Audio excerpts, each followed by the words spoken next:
What's up, GGNO Renation? Right here, we got an Operon model for our Operon model project.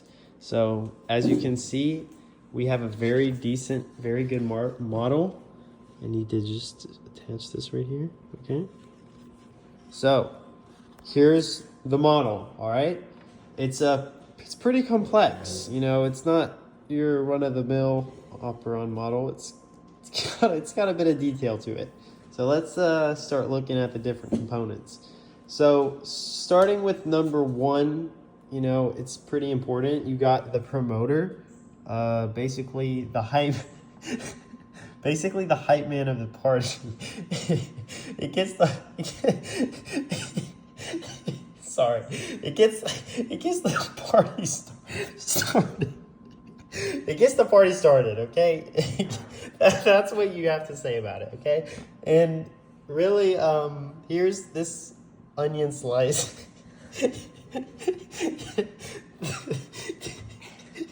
This is the RNA polymerase. And that is what helped get the promoter moving, okay? So that's the first two things. Then we got the operator. There's the operator. You can see it written down there. It has a sort of apparatus attached to it, which is, you know, gonna be what causes either the whole system to be operating or it's not gonna be operating based on whether or not this thing is activated.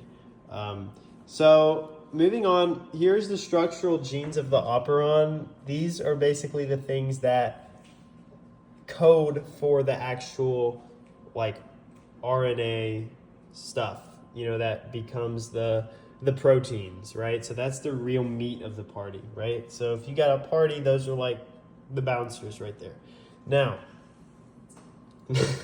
next we have a regulatory gene, which is right here. There's the regulatory gene. You know, and that's kind of the gene that is going to code with some mRNA. Here's some mRNA. So I want you to take some of this mRNA and apply some more mRNA right here. And so this mRNA, what this will do is basically help code for a protein. And here is the protein. Actually, it's a repressor protein. And so the repressor protein is in charge of putting the operon or the operator either turned on or turned off, right? And that comes with a co-repressor, and then it could also be an inducer based on what type of operon we're dealing with here. So then, you know, moving on, you have the ribosome. This scissors right here imitates the ribosome, and it's a very complex part of the cell, but what that does is it's going to take the mRNA that comes from the structural genes, and it is going to create the protein that was coded for in the mRNA. So starting with how this works, okay, I'm going to do an actual real life demonstration of my beautiful little model here. So the regulatory gene is transcribed into the mRNA, which then creates this repressor protein. Now, additionally, I want you to notice this onion here is gonna fit onto the promoter to get the party started, but it's a little big. I just gotta, okay, there we go. That should be good. Then, now we need to figure out how to get the repressor protein onto the operon. Now, if you look right now, it's not going to fit. And if you know anything about that in biology, if an enzyme doesn't fit, it doesn't work. If basically if it doesn't have the right shape, then its function isn't gonna be carried out, right? So we need to find a way to get that to work. Oh, what is that? A co-repressor?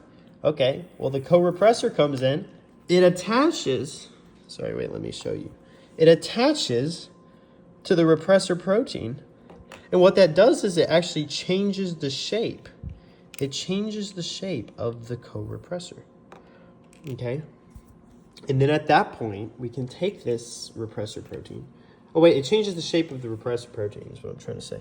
We can take it, and then we can shove that in there. Okay? And now we actually got a pretty good operator. And let's just be clear here. Under original circumstances, this ribosome was out here producing protein. But now that the operator was just turned off, or the operator, yeah, it was just turned off by this thing right here, this whole system is going to stop for now, right? And if we had now I want you to imagine a different situation, okay? I want you to imagine a situation where this puppy is actually always turned off permanently, but we have a different type of repressor protein, and we're going to move it back here. But instead of this guy being a co-repressor, it's actually going to be an inducer. And so what that does is it's going to induce the reaction to start again. So that's another life of the party. Going back to our party metaphor, that this is another life of the party right here. You would want him at a party. You want him to get the party started.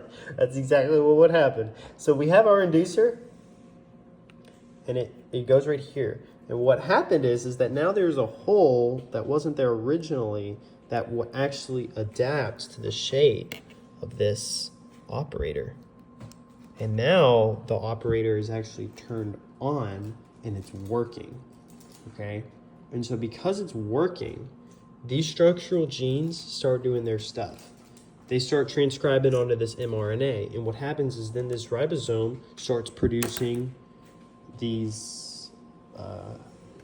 highlighters. And what I want you to notice about these highlighters is these are the proteins of the cell.